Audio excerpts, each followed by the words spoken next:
Hello, all you coin aficionados out there, and welcome again to the DC Coin World International Coin Channel. Today we have some 1 penny coins for you from Australia.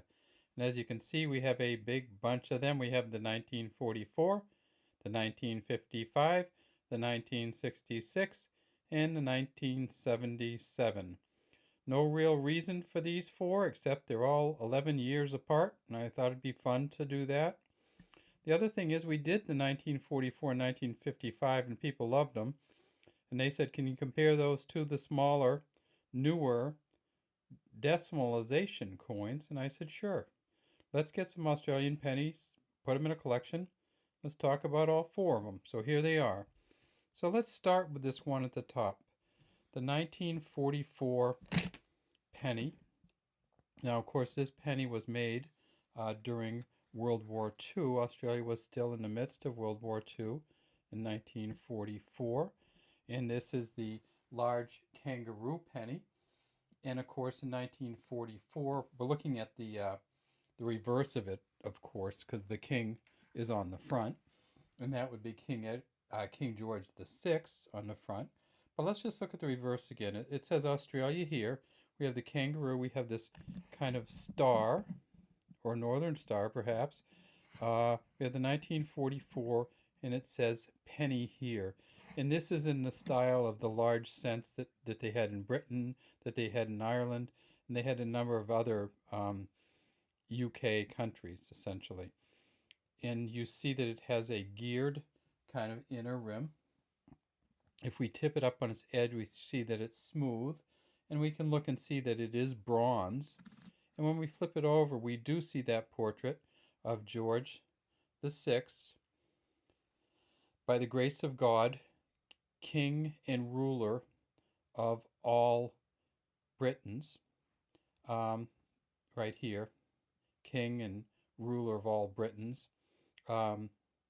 defender of the faith, and emperor of India. So this is the 1944. Britain was still controlled India, and he was the emperor of India, and so that stayed on the coin until George VI and Britain let India, well, actually, I don't know if they let India have their independence. India grabbed their independence in 1948. And so this is a coin when they were not yet independent. If we look way down deep underneath the neck here, we see the HP for Thomas Humphrey Paget. And if we look on the back, we can see George Kruger Gray's KG here. All right, that's the 1944. On the 1955, we'll start right with the reverse or back again. Again, Australia.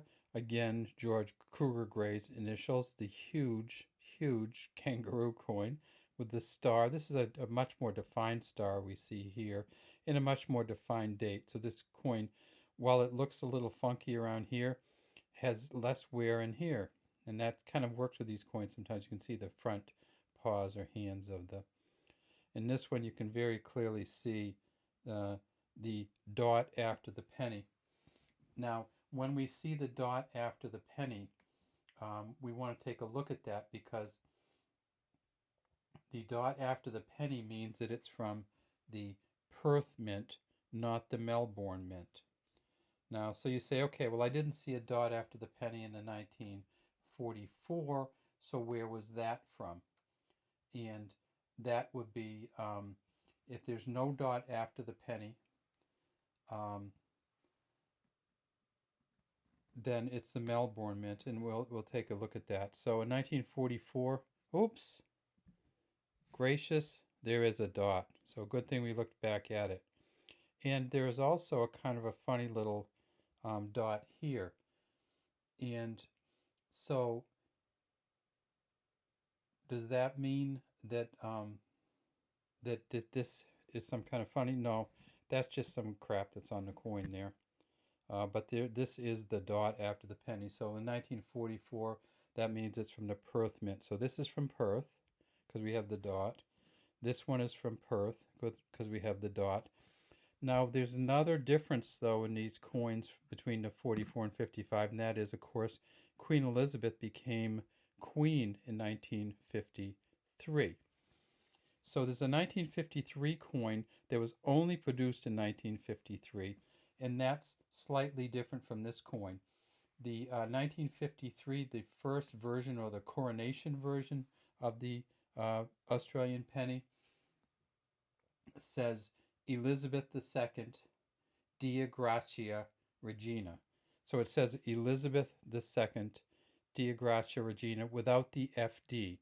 The 1953 version does not have the FD on it, and that's how you can tell the difference just by looking at the front without seeing the year. When we look at the portrait on this one, it's the same as the 53, the same front portrait, and that's the Mary Gillick portrait. So Mary Gillick did this particular portrait, which is my favorite portrait of the Queen. Just a beautiful young woman with a kind of laurel wreath and the ribbons flowing back in her hair. And we see that there's also dots between all of these as we go around. And when we flip it over on its edge, we see that this one is bronze too. Now, these coins, I should say, these were under the pound system. So these coins were worth a twelfth of a shilling or 1/240th of a pound. Now, in 1966, Australia took on the decimal system. And so when they took on the decimal system, they started putting out pennies that were 100 to the dollar. So rather than 240 to the pound, the Australian pound, we had 100 to the Australian dollar. And this is an example of the 1966 one penny coin from Australia. It says Elizabeth II on this side, Australia here, 1966. And in this one, she's no longer wearing the laurel wreath. She is wearing the Girls of Great Britain and Ireland tiara. And if we go down, we see that this is not the Mary Gillick portrait either. This is the Arnold Machen portrait, or Arnold Machen portrait. And Arnold did a very, very great job engraving this one. Also, you can see how the tiara has the two prongs that come up, how the hair kind of waves through here. This is called the second portrait of Queen Elizabeth. We tip it up, we see this one is also a bronze coin. And then we get on the back, and it's quite different. This is not a kangaroo. What this is, however, is a feather-tailed glider, also called the pygmy gliding possum. And if we look at it closely, we see that there is the possum circling the tail comes right about here. We have the one here, and then we see the claws on the possum. And let's see if we can get a better angle. So that doesn't look quite as nice, but that's kind of how the possum sets up on there. And you can see that we have some really, really thorough wear on this coin. So that's the 1966. Next, we're going to look at the 1977. And again, we'll get back to this light. The 1977, again, the Arnold Machen portrait on the front. Again, it's a bronze coin. And then when we get to the back, we see a little bit less worn version of the pygmy gliding possum. And let's tip this one up a little bit too. So we see the one. We see the tail of the possum coming around. And then right down in here, we see something else. Let me see if I can blow it up a little bit. That's as high as it's going to get. Let me see if we can go this way.